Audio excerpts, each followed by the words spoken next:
Eu vou contar para vocês uma parábola. Essa parábola se encontra em Lucas 14, a partir do verso 15. Nessa parábola, Jesus vai contar sobre o grande banquete. Essa parábola do grande banquete, ela nos conta a história de um homem que um certo dia ele decidiu preparar um grande banquete. E para esse grande banquete ele convidou, obviamente, muitas pessoas. E ele ordenou, quando tudo estava pronto, que o servo dele fosse até os convidados, até todos que haviam sido convidados, e avisasse que o banquete já estava pronto e que eles poderiam ir lá aproveitar do banquete. E então o servo, fiel ao seu senhor, claro, obediente, foi avisar a todos. Porém, um por um, começou a se desculpar que não poderia participar do banquete. O primeiro disse: eu acabei de adquirir uma propriedade, acabei de comprar um pedaço de terra. Infelizmente, eu tenho que visitar essa propriedade, eu não vou poder ir. Ainda outro disse: eu acabei de adquirir 5 juntas de bois, 5 juntas de gado, e eu preciso experimentá-las, ver se são boas, né? Então eu não vou poder ir. Eu tenho que, tratar dos meus negócios. E ainda houve outro que disse: eu acabei de me casar e por esse motivo eu também não vou poder ir. Então o servo voltou ao seu senhor e contou a ele que eles haviam se desculpado, dizendo que não poderiam ir. Eu vou parar por aí. Porque quando a gente vai refletir em cima disso, a gente pensa assim: bom, se eu tivesse acabado de adquirir uma propriedade e eu precisasse visitá-la, eu não iria para um banquete. Tem comida na minha casa. Se eu tivesse acabado de adquirir um bom negócio, eu precisaria ir lá ver se realmente ele é bom. E eu não deixaria de ver se o meu negócio é bom para ir participar de um banquete. E também vocês pensariam: eu acabei de casar, eu não vou sair da minha casa, da minha lua de mel, ou eu não vou deixar minha família para participar de um banquete. Porém, trazendo aos nossos dias, nos dias de hoje, muitas das vezes a gente deixa de participar do banquete do Senhor por desculpas como essas. Essas são desculpas reais do nosso dia. Senhor, porque eu estou muito preocupado com os meus negócios, eu não posso participar do teu banquete. Sabe qual é o banquete? O banquete que Ele prepara todos os dias, esperando que você se assente na mesa para ter com Ele. E muitas das vezes nós deixamos de participar desse banquete porque nós estamos tão atarefados com as coisas da nossa casa, e nós estamos tão cansados, e nós não nos assentamos para participar do banquete. Porque muitas das vezes quando a gente pensa em banquete, pode ser algo grandioso, mas que a gente despreza facilmente. E quando se trata do banquete que o Senhor prepara para nós todos os dias, à espera de que nós nos assentemos com Ele, é algo que muitas vezes nós desprezamos. E sim, é algo grandioso, como um grande banquete. Mas na frente, na leitura do Senhor, ainda em Lucas 14, Ele diz para a multidão: se alguém vem a mim e ama seu pai, sua mãe, sua mulher, seus filhos, seus irmãos e irmãs, e até sua própria vida mais do que a mim, não pode ser meu discípulo. No verso 33 ele diz: da mesma forma que qualquer de vocês que não renunciar a tudo que possui, não pode ser meu discípulo. Porque muitas das vezes a gente prioriza tanta coisa que elas tomam o lugar de Deus na nossa vida. Muitas das vezes nós priorizamos a nossa faculdade, nós priorizamos o nosso trabalho, priorizamos o nosso casamento, priorizamos os nossos negócios, priorizamos as nossas finanças. E elas tomam o lugar de Deus na nossa vida, e nós não nos assentamos no banquete com Ele. Hoje é dia 13 de janeiro. comecinho do ano. Eu tenho uma prática que eu acredito que muita gente também tem, que é planejar o ano no começo do ano. Assim, no final do ano a gente medita tudo que fez, que aconteceu de errado, que não deu certo, tudo que a gente aspira, tudo que a gente quer pro ano que está vindo. E eu costumo anotar numa agenda. É até engraçado, porque eu tenho agenda de quando eu tinha 10 anos e é cada sonho tão engraçado. Mas enfim. E aí a gente costuma planejar o nosso ano. Como vai ser, o que a gente quer conquistar, quais serão os sonhos que nós queremos realizar, quais são os nossos objetivos para aquele ano. Eu vou ler aqui para vocês, ainda nesse texto, só que para o 28, que diz assim: qual de vocês que, se quiser construir uma torre, primeiro não se assenta e calcula o preço para ver se tem dinheiro suficiente para completá-la? Pois se lançar o alicerce e não for capaz de terminá-la, todos que virem rirão dele, dizendo: este homem começou a construir e não foi capaz de terminar. Ou qual é o rei que, pretendendo sair à guerra contra outro rei, primeiro não se assenta e pensa se com 10.000 homens é capaz de enfrentar ou aquele que está com 20.000? Se não for capaz, enviará uma delegação, enquanto o outro ainda está longe, e pedirá um acordo de paz. Ou seja, qual aquele que vai sair para conquistar algo, para realizar algo que não se assenta? No nosso caso qual de nós que estamos planejando e queremos realizar e não nos assentamos antes na mesa para ver se é isso que o Senhor tem para nós? A mesa da nossa casa é um lugar de relacionamento, não é? A mesa da nossa casa é o lugar onde a gente deixa o celular, ou pelo menos deveria, aonde não pode ter televisão, porque é o lugar da gente conversar, da gente tratar como foi o nosso dia, se é que a gente consegue sentar uma vez por semana, né? Uma vez por semana não, uma vez por dia na mesa com a nossa família. É onde a gente conversa, onde a gente conta o que está passando. E com o nosso Pai é a mesma coisa. Na mesa é o lugar onde a gente se assenta para falar para Ele o que tem acontecido e o que a gente tem planejado. Porque se a gente planeja algo e não se assenta na mesa antes para saber se é isso que Ele quer, qual a probabilidade disso dar certo?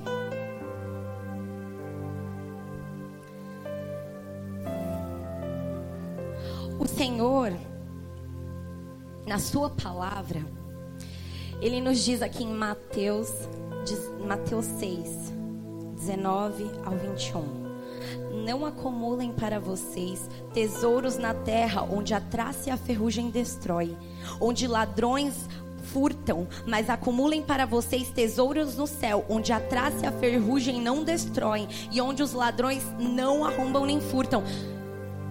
Eu não estou dizendo para você que Deus não tem riqueza, porque o Deus que nos diz isso, Ele diz em Mateus 7, se vocês, apesar de serem maus, sabem dar boas coisas aos seus filhos, quanto mais o Pai de vocês que está no céu dará boas coisas aos que lhe pedirem. Contudo, entretanto, todavia, Mateus 6, 19, a continuação, no 21, diz: pois onde estiver o seu tesouro, aí também está o seu coração. E o seu coração está nos tesouros da terra ou está nos tesouros celestes? É por isso que Ele nos diz para que nós não venhamos amontoar tesouros terrestres. Não significa que Ele não quer prosperidade, riqueza, bênçãos para a nossa vida, pois isso Ele tem.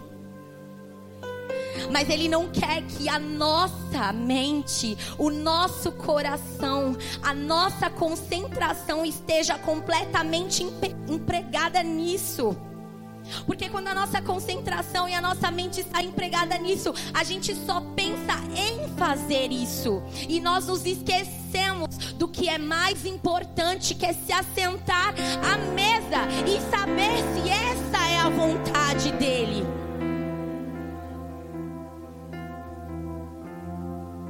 Em Provérbios 16, 9 diz: em seu coração o homem planeja o caminho, mas o Senhor determina os seus passos. Provérbios 16, 1: ao homem pertencem os planos do coração, mas do Senhor vem a resposta da língua. Como você vai saber se a resposta da língua do Senhor é o plano que tem em seu coração, se você não se assentar na mesa com Ele e perguntar: Pai, é esse o plano que tens para mim? Sabe por quê? Porque o Senhor nos diz em sua palavra que o que ouvido não ouviu, o que os olhos não viram e que não chegou ao coração do homem, é o que Ele tem preparado para nós. Então por que nós vamos perder tanto tempo só pensando no que planejamos, se o que Ele tem para nós é maior do que pensamos? Mas é por isso que nós temos que nos assentar à mesa e nos relacionarmos com Ele. É por isso que nós temos que sentar à mesa. Porque na mesa a gente sabe o que Ele tem e nós não nos desesperamos. E no momento de crise, e no momento de circunstâncias adversas e contrárias, que a gente acha que não vai dar certo, a gente sabe que Ele está cuidando. Porque o Senhor é meu pastor e nada me faltará. Quem escreveu essa palavra? Quem escreveu foi Davi. Davi era pastor de ovelhas.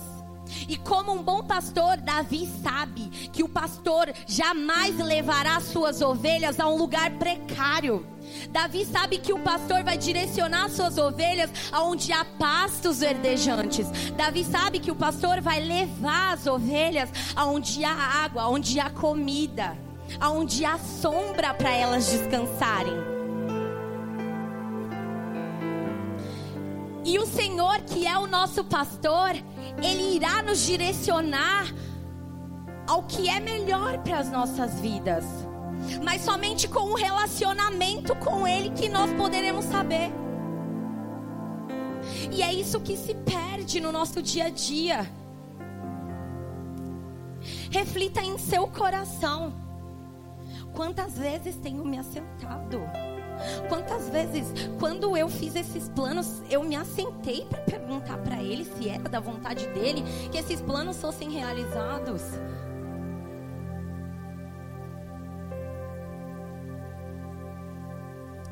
Quando você se assenta na mesa, você descansa. Sabe por que muitas das vezes vocês se encontram inquietos, preocupados? Muitas das vezes vocês não descansam e ficam muito conturbados, com pensamento muito conturbados, porque vocês ainda não aprenderam a descansar nele. Mas sabe por que a gente não aprende a descansar? Porque a gente não confia. E sabe por que a gente não confia? Porque a gente não conhece. Como a gente pode confiar em uma pessoa que a gente não conhece? E como conhecer o Senhor sem se assentar na mesa? Não há como confiar em um Deus que a gente só ouviu falar. Porque o que Deus tem para as nossas vidas não é: eu ouvi falar de um Deus que é bacana. Eu conheço um cara que conhece um cara, que esse cara é Deus. Não é isso que Deus tem para as nossas vidas. O que Ele tem para as nossas vidas é: eu conheço o cara. Ele não tem para a sua vida: eu ouvi falar de Deus. Ele tem para a sua vida: eu conheço a Deus e eu sei que nele eu posso descansar. Eu conheço a Deus e eu sei os planos que Ele tem para minha vida. Sabe o que eu digo o que eu digo quando falo? O que eu quero dizer quando transmito essa palavra de o que Deus tem para nós é maior? Porque eu e o pai, a gente viveu isso na nossa vida. O ano passado, eu entrei no ano falando assim: Deus, seja feita a tua vontade na minha vida. Porque eu sei que os seus planos são maiores que os meus. E de verdade, eu descansei. Quem acompanhou a gente sabe que a gente casou e não fez festa. E eu sempre falei que a prioridade era a viagem, né? Que eu quero viajar. O casamento estava marcado e a prioridade, que era a viagem, não estava. Eu tinha um sonho que era viajar para onde eu fui, para Cancún. Mas eu não sabia, porque os planos dele são maiores. E também não sabia se era da vontade dele que eu fosse para lá. Eu sei que eu queria. Eu confesso para vocês que ano passado eu entrei falando: Deus, eu quero casar esse ano, mas eu não sei se vai acontecer. Eu quero, porque eu era estagiária ano passado, eu não tinha um emprego fixo. E eu falei: eu quero um emprego, mas eu também não sei se é da sua vontade. E entrei no ano assim, ó: Deus, seja feita a tua vontade em minha vida. Faltando, sei lá, 3 semanas pra gente casar, a gente fechou a viagem, porque muitas pessoas nos ajudaram. Nós conseguimos a casa e as coisas que estão lá dentro. Eu me formei, eu consegui o meu emprego que eu queria. E mais que isso, para fechar o ano, a gente ainda conseguiu comprar um terreno. Eu não tinha expectativa para isso, mas os planos de Deus são maiores. Talvez eu tivesse planejado. Aleluia.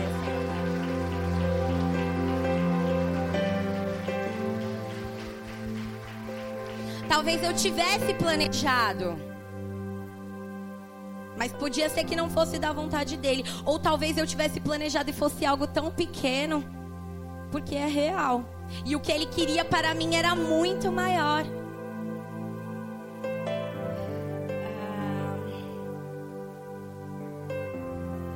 E quando a gente luta com as nossas próprias forças, sem se assentar na mesa e sem saber o que Deus tem de fato para as nossas vidas, e a gente faz com as nossas próprias forças, aí vai chegando junho, ou até antes, maio, junho, julho, agosto, e a gente já tá ali, ó: nossa, eu tô cansado, nossa, eu tô acabada, nossa, nada tá dando certo, nossa, eu não tenho conseguido, nossa, não estou conseguindo, nossa, não vai dar certo. Porque a gente pega um jugo que não é nosso. Porque a gente não se assenta, a gente não tem relacionamento com o Pai, então a gente não sabe o que Ele tem para as nossas vidas. E sem saber, a gente acaba fazendo as coisas segundo o nosso coração e a nossa vontade. E aí por isso vem o cansaço. E em Mateus 11, 29, Deus diz a nós: tome sobre vocês o meu jugo e aprendam de mim, pois sou manso e humilde de coração, e vocês encontrarão descanso para as suas almas, pois o meu jugo é suave e o meu fardo é leve. Você tomou para você um jugo que não é teu, um jugo que, na verdade, o Senhor conquistou para você. Sabe por quê? Busquem primeiro o meu reino e a minha justiça, e as demais coisas vos serão acrescentadas. Ou seja, se preocupem com o meu reino, se preocupem com o relacionamento comigo, com a sua intimidade comigo, porque esse é o reino do Senhor. Que as demais coisas vos serão acrescentadas. As demais coisas eu já garanti para você. As demais coisas, elas já foram conquistadas para você. Só que você está carregando um jugo que não é seu. Sabe o que é jugo? Jugo é uma peça de madeira feita para atrelar bois, a carroça ou a arado. E quando o jugo é feito errado, ou quando o jugo não é feito sobre medida para aquele determinado boi, gado, ele machuca, ele dá feridas. E muitas das vezes chega no meio do ano e você está machucado, você está ferido, você está esgotado, porque você está carregando um jugo que não é seu. Porque o jugo do Senhor para você é leve. O que Ele tem para você carregar é leve, é suave. E aí, sem nos assentarmos à mesa e cansados ou desesperados porque nós estamos dando com a cabeça na parede e não estamos conseguindo realizar, a gente começa a dar jeitinhos. O famoso jeitinho brasileiro para as coisas acontecerem. Porque muitas das vezes é isso que acontece, não é? A gente tenta dar um jeitinho para algo que não é nem da vontade de Deus que aconteça. Mas a gente tenta dar um jeitinho para que isso aconteça.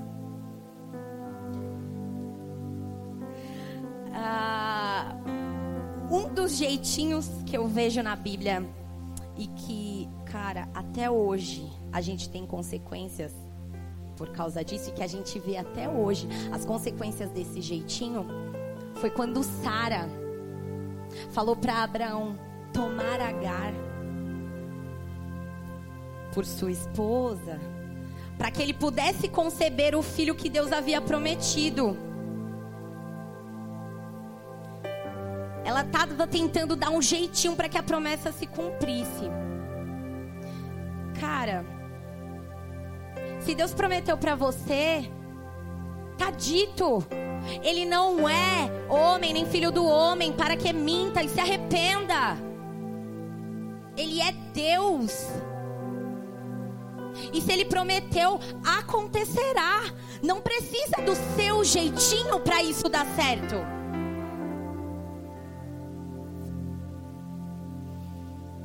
Então, Abraão tomou Agar. E dessa união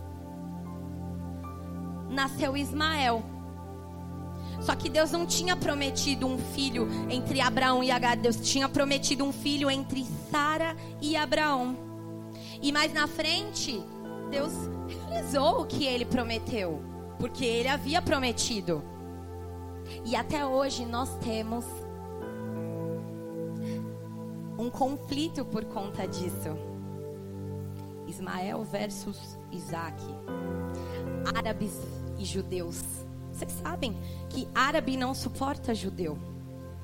Até hoje. Por conta de um jeitinho que ela tentou dar. Jacó foi a mesma coisa. Quando Jacó saiu da terra dos pais dele, no meio do caminho Deus prometeu que ele seria uma pessoa próspera e todas as gerações dele também. Porém ele quis dar o jeitinho dele. Incorretamente. Roubando o seu sogro. Quem já ouviu a história? Não precisa levantar a mão, não. Quem não ouviu a história, vai ler quando chegar em casa. Vocês não podem morrer sem ficar sabendo disso. Dá uma risadinha, gente, vocês estão tão sérios. Não, gente, é sério. Quando Deus ministrou essa palavra no meu coração, eu falei, Deus, não tem nada a ver comigo. Eu gosto de pregar sobre vai dar tudo certo. Vai dar tudo certo. Mas você precisa se assentar à mesa. Voltando para Jacó. E Jacó fez um bem bolado lá, que todas as ovelhas que fossem manchadas de branco seria dele. E ele fez um bem bolado que só nascia ovelha manchada de branco. Ele deu o jeitinho dele para as coisas acontecerem. Deus não precisa que vocês deem um jeitinho. Eu vou ler uma palavra aqui, vai ser meio dura, mas calma que vai vir o conforto, tá bom? Aqui na palavra do Senhor diz assim, o dinheiro, em Provérbios 13:11, o dinheiro ganho com desonestidade diminuirá, mas o que ajunta aos poucos terá cada vez mais. Em Provérbios 16:8, é melhor ter pouco com retidão do que muito com injustiça. Antes você conquistar aos poucos, de maneira correta e estando debaixo da graça do Senhor, do que você desesperadamente esquecer dos seus princípios e dos princípios que Ele tem para você. Porque Ele tem da maneira mais correta. Davi não precisou dar um jeitinho para que ele fosse ungido como rei. Davi era esquecido por seus pais, mas não era esquecido pelo Senhor, porque Davi se assentava à mesa. E por isso Davi era conhecido por Deus. Tanto que no momento que era para ser ungido, ele foi esquecido. Aí depois, falta o menorzinho, o pequenininho lá que vive no meio do mato. Chama o menino lá, não vai ser ele mesmo, mas tudo bem. E quando chegou, era Davi, que seria ungido como rei. Então não importa se as pessoas não te veem e se elas te esquecem ou te desprezam. Se você senta na mesa, a pessoa mais importante que pode te ver tá lá. E Ele te honrará. Tá aqui, 1 Pedro 5. Portanto, humilhem-se debaixo da poderosa mão de Deus, para que Ele os exalte no tempo devido. No tempo devido.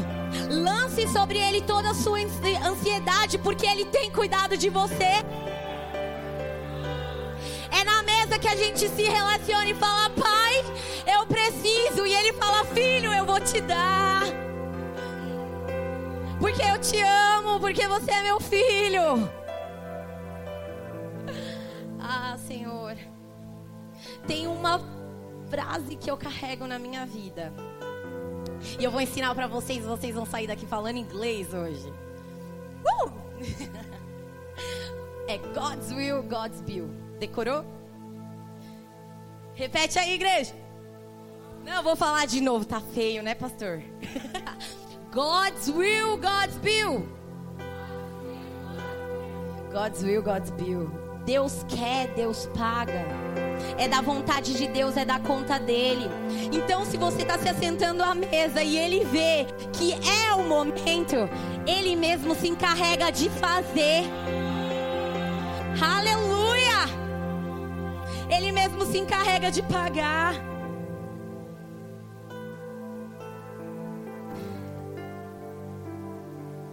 God's will, God's bill. Porque o maior preço já foi pago.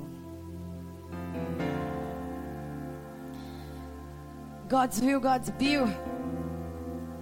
Porque era da vontade dele que nós morássemos com ele eternamente. E por esse motivo ele pagou o alto preço. God's will, God's bill. Porque o que não era pecado se fez pecado para pagar a nossa conta. O que outrora havia que se matar um novilho puro e imaculado, Deus assim o fez. O seu filho puro, sem mancha, imaculado, morreu em nosso lugar para pagar os nossos pecados. Então quando Ele quer, Ele faz. Quando Ele quer, Ele paga. E não há o que se preocupar. E não há o que se desesperar.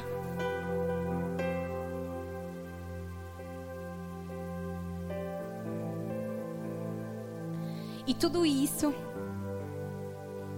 foi feito porque Ele nos ama. Voltando ao Éden, toda a viração de noite, Jesus Deus, ia se encontrar com Adão. Todos os dias, Deus quer se encontrar conosco. E será que nós temos nos assentado à mesa do banquete que Ele preparou para ter um relacionamento conosco? Eu sei que hoje vão ter ainda alguns eventos, então eu não vou me prolongar na palavra. Mas eu quero dizer para vocês que porque Ele nos ama, Ele quer ter um relacionamento conosco. O segredo que Ele tem para vocês viverem uma vida de bênção, não só nesse ano, mas todos os anos da sua vida, se relacione comigo primeiramente. Me tenham como a maior riqueza que vocês possam ter. Me tenham como o Senhor de suas vidas e o maior relacionamento que vocês podem ter. Que as demais coisas já foram pagas por você. Que as outras coisas já foram conquistadas para você. Então não há mais o que se preocupar. Se relacione comigo que eu farei. E para você que há muito não senta na mesa, o Senhor está sentado, te esperando na mesa. Porque Ele retorna todos os dias esperando para te encontrar lá. É lá que Ele quer nos ver todos os dias. Obviamente nós queremos ser abençoados. E Ele tem para nos dar. Todo pai quer dar o melhor para o seu filho. Mas quem aqui é pai que se agrada só quando o seu filho tem interesse em você? Eu lembro de quando eu era pequena, que quando eu queria alguma coisa eu falava: olha, essa semana eu quero alguma coisa, é melhor eu ficar bem comportadinha. Então eu quero uma coisa, eu vou procurar Deus. Não, Ele não quer que você procure-o pelo que Ele pode te dar, mas pelo que Ele pode ser para você e pelo que Ele pode fazer através da sua vida. Bom, a palavra que eu tenho para vocês essa manhã é essa. Sentem-se à mesa, relacionem-se com o Pai. Grandes coisas Ele tem para fazer para vocês. A partir do momento que você se assentar na mesa e tiver um relacionamento com Ele e o conhecer em verdade. Eu quero pedir que vocês se coloquem de pé.